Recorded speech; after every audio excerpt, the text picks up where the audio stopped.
I want you to try a little thought experiment with me. It's a bit uncomfortable, but just stick with me for a second. Okay, I'm listening. Picture a farmer.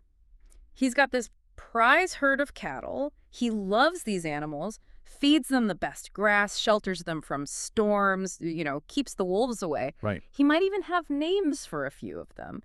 So to the cattle, he's this benevolent guardian, right? The provider of all good things. From the cow's perspective, he is, for all intents and purposes, a god. Exactly. But at the end of the day, why are the cattle actually there? What is the real nature of that relationship? It's not friendship. It's transactional, they're an investment, they are ultimately food. You are definitely going to make a lot of listeners look at their burgers a little differently today. Maybe so, but take that dynamic and just scale it up, way, way up. What if that's exactly how the divine sees us?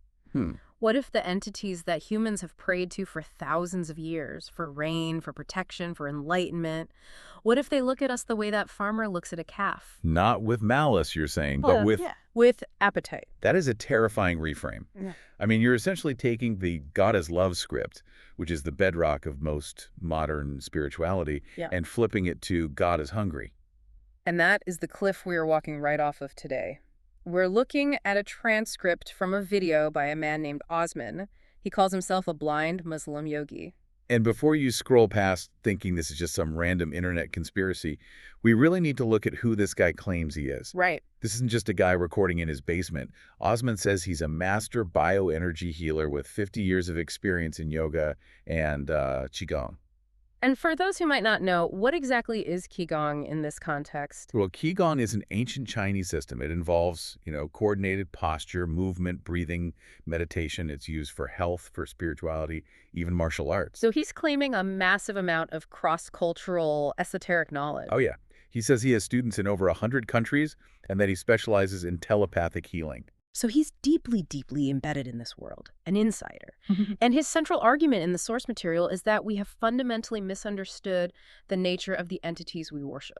He's taking us into the absolute darkest corners of Tantra. Yeah, talking about cannibalism, disappearing armies, and what he calls extra-dimensional predators. It is dark. And frankly, some of it is. It's pretty repulsive.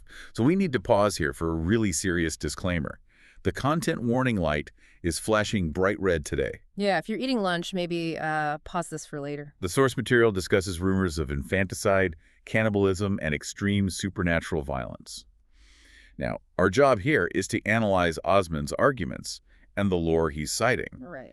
We are not, and I have to repeat this, we are not validating these claims as historical or forensic fact. Especially the opening claim, which, honestly, it turned my stomach. It's rough. So Osman starts the video by addressing this rumor he says he was just appalled to hear. The idea that there is a wealthy, elite class of people today who consider newborn human babies or even aborted fetuses a delicacy? He compares it to veal, explicitly. Like, the younger the meat, the more tender. It's just horrific. It is. But, and this is probably the most crucial part of this segment, Osman admits right away that he went to AI to fact-check this. He did. He searched for any evidence of this happening in the modern world, and the AI told him flat out, there is no evidence for this. So hold on a second. If he admits there's no evidence and he knows it sounds completely insane, why lead with it? Is that just for shock value? I don't think it's just for shock. I think he's trying to break the listener's cognitive dissonance. He's using this modern, unsubstantiated rumor as a kind of psychological wedge. How so? He's saying, look, you find this idea horrific, right? The idea of the powerful eating the innocent. Which, yeah, of course, any sane person does. But then he pivots. He asks, if we find it so horrific in humans, why do we ignore it when it appears in the mythology of the gods we worship? He's suggesting this whole concept, the powerful devouring the weak. It might not be a perversion of nature, but a fundamental law of the spiritual ecosystem. He's basically saying, you think that rumor is gross, let me show you what your gods are up to. Exactly. And that brings us to Ramakrishna Paramahamsa. Now, Ramakrishna is a huge name. I mean, even if you've only dabbled in yoga philosophy, you've probably heard of him. He's usually the poster boy for ecstatic devotion, isn't he? Absolutely. A towering figure in 19th century Indian mysticism. He's known for his intense, almost childlike love for the goddess Kali. In the mainstream narrative, it's a very safe, warm, protective relationship. But Osman digs up this specific vision Ramakrishna supposedly had. that is. Well, it's definitely not safe. No, and it completely challenges the whole mother narrative. So in this account, Ramakrishna is by the Ganges River. He sees this beautiful woman walk out of the water. Okay. And Osman clarifies, Ramakrishna understands this to be the goddess Kali, but she's not the blue, multi-armed warrior we usually see in art. She's in a stunning human form. And she's pregnant. Okay, so far so good. Divine mother archetype. She gives birth right there on the banks of the river. And at first it's beautiful. You know, she's nursing the baby, caressing it. It's the ultimate image of maternal love. Ramakrishna is watching this with just pure adoration, I imagine. Right. And then the genre shifts from drama to straight-up horror. Instantly. Osman describes this sudden shift in her demeanor. He says she becomes grim. She takes the baby she just nursed. Oh, no. Tears it apart with her bare hands and eats it. She eats her own child. Consumes it entirely. And then just casually, she walks back into the river and disappears. That is, wow. Disturbing doesn't even begin to cover it. But what's the takeaway here? Is Osman saying Ramakrishna was hallucinating, or is he saying this is the real Kali? He's saying this is the complete Kali. See, we have this tendency to sanitize mythology.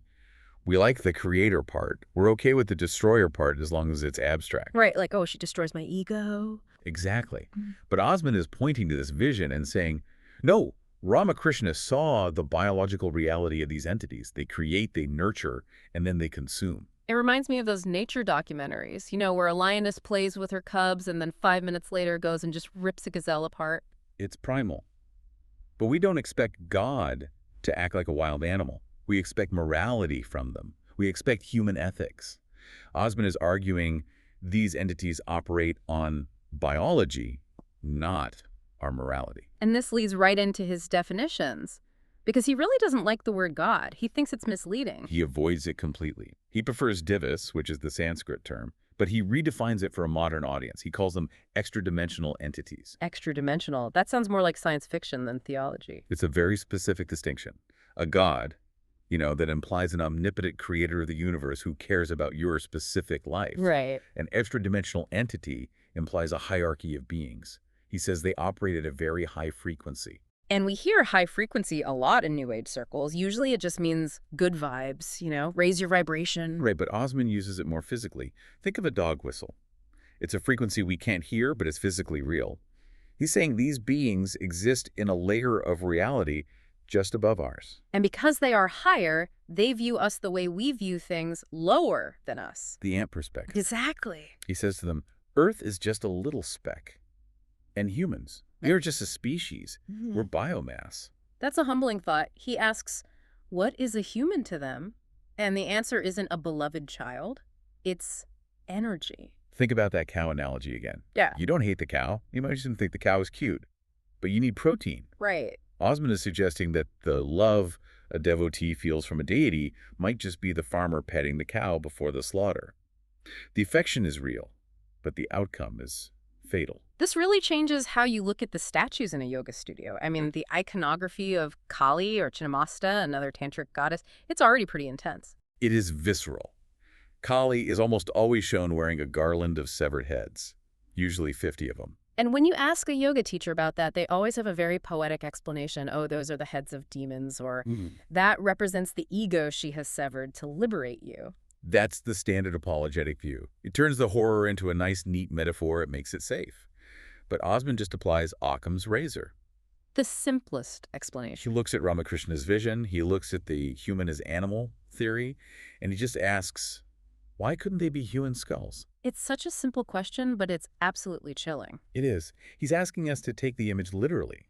If you see a predator wearing the bones of its prey, why would you assume it's a metaphor? Yeah. If a hunter wears a necklace of bear teeth, it means he killed bears.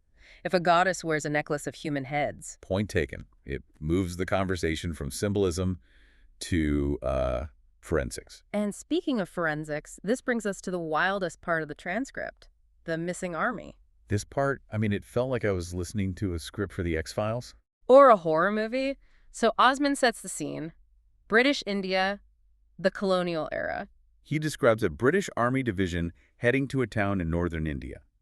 He doesn't name it, but he says it was famous or infamous for its tantric practitioners. A stronghold of the old ways. Exactly, the left-hand path of Tantra. And the claim is massive. He says 100,000 soldiers were marching on this town. Now, I have to jump in here. Historically, losing 100,000 men in a single event like that, it would be one of the biggest mysteries in military history. Oh, absolutely. We'd have books about it. The scale is likely exaggerated or maybe purely folkloric. Right. But the details Osman focuses on are what matter for his argument. Right. He claims that when the rest of the forces arrived to see what happened, the men were just gone. Totally vanished. But the horses were left behind. Okay. And blood everywhere. Just the horses and blood. No bodies. No bodies, no bones, no shredded uniforms, just pools of blood and the animals standing there. See, that's the detail that sticks with you. If it was a battle, there'd be bodies. A tiger attack, there'd be bones. An avalanche, you'd find debris. Exactly. Osman uses this absence of evidence as evidence of something else. He points to the yoginis. Now, we should clarify this word. In the West, a yogini just means a woman who does yoga. Yeah, you see it on Instagram bios all the time. But in tantric lore, that is not what a yogini is. They are distinct supernatural entities. Fierce, dangerous beings. Often attendants of the goddess, sometimes shapeshifters, and historically they're associated with cemetery rituals and carrion. So he's suggesting a swarm of these entities just descended on the army. He's suggesting they ate them whole, bones, boots, belts, everything.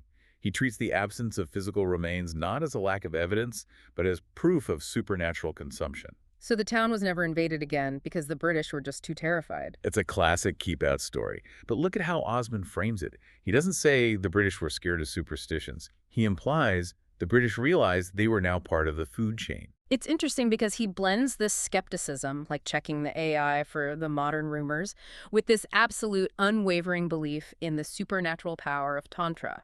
That's his worldview. To him, the extra-dimensional is the dominant reality. Physical matter is just condensed energy. So if you have a being that can manipulate energy at that high a frequency, deconstructing a human body, or 100,000 of them, is just chemistry to them. Like dissolving sugar in water. Exactly. So if we accept his premise for a minute, that these entities are real, powerful, and potentially predatory, where does that leave the modern yoga practitioner? Because Osman does mention there's a big debate happening right now. Right. He juxtaposes his view against what you might call new tantra or neo-tantra. He specifically mentions a teacher named Mansara, who is apparently based in Rishikesh and teaches online. And I'm guessing her stance is the one most of our listeners would recognize. Oh, yes. It's the love and light approach. The idea that the goddess is pure benevolence. If she looks scary, it's just a test of your faith. You approach her with love, she responds with love. And fear is just ignorance. Right. It's the idea that the universe is fundamentally safe and on your side. And Osman thinks that worldview is, what, dangerous? He thinks it's suicidal. He thinks it's like walking into a lion's den, wearing a steak vest, thinking your good vibes are going to protect you. He uses that hungry tiger analogy here, which I thought was the most lucid point in the whole discussion. It really cuts through the mysticism, doesn't it, he says. Imagine a tiger. It is majestic. It's beautiful. You can respect it. You can be in awe of its power. What? But if you walk into the jungle and that tiger is hungry, it will eat you. It doesn't matter if you admire it. It doesn't matter if you chanted its name. It doesn't matter if you brought it flowers. Because it's not eating you out of malice. It's eating you because it's a tiger. And you are meat. Precisely. Osman is arguing that divinity and safety are not synonyms. We assume that because something is higher than us, it must be more moral than us. But in nature, the higher up the food chain you go, the more efficient the predators become. So he's saying the fear you feel when you look at a skull-wearing goddess, that's not ignorance, that's your survival instinct kicking in. He validates the fear. He says you should be afraid. He believes these modern teachers telling people to just open themselves up to these energies without any protection are completely irresponsible. It's like he's saying, stop trying to hug the high-voltage power line. That's a great analogy. High frequency is like high voltage. It powers the city. It's essential. It's powerful. But if you touch the wire, you turn to ash. And the electricity doesn't hate you. It just is. And it is dangerous to biology. You know, what's wild is that after all this, the baby eating, the missing army, the tiger talk Osman, then pivots to a sales pitch. I noticed that, yeah. It was quite a turn. He ends the video offering telepathic healing and anxiety fixes for the price of a coffee. It felt like such a jarring shift, like the gods want to eat you, but click the link in my bio. It is jarring, but in a way, it makes sense for him. I mean, if you believe the world is full of invisible tigers, you're going to want a guide who knows the jungle. A bodyguard for your soul. Essentially. He's positioning himself as a spiritual security contractor. He's saying, I know what's out there, I know it's not safe, stick with me, and I'll help you navigate it. It's a unique marketing strategy, I'll give him that. Terrify the customer, then sell them the flashlight. Pretty much. So let's zoom out. We've gone from these rumors of modern elites to ancient visions of devouring goddesses to this theory of extra-dimensional predators. What's the core takeaway here for someone listening? I think the core insight is about anthropomorphism. We are just addicted to making the universe look like us. We want God to be a father. We want the goddess to be a mother. We want the universe to care about our mortgages and our breakups. And Osman is saying, the universe is vast, it's alien, and it's hungry. He's suggesting that if you want to engage with these ancient forces, you need to strip away that projection. You need to respect the power for what it is, raw, biological, and dangerous. Rather than what you want it to be. It forces you to question the nature of the transaction. If you're offering devotion, chanting the mantras, doing the rituals, what are you actually signing up for? And are you the guest at the dinner party? Or are you the dinner? That's the question to chew on. Oh, terrible pun. I had to do it. But seriously, next time you see that image of Kali with the severed head or any fierce deity, maybe don't be so quick to just say, oh, that's a metaphor for my ego. Maybe keep a respectful distance from the tiger. Exactly. Well, that's it for this deep dive into the darker side of the divine. Thanks for listening, and stay safe out there. In every dimension.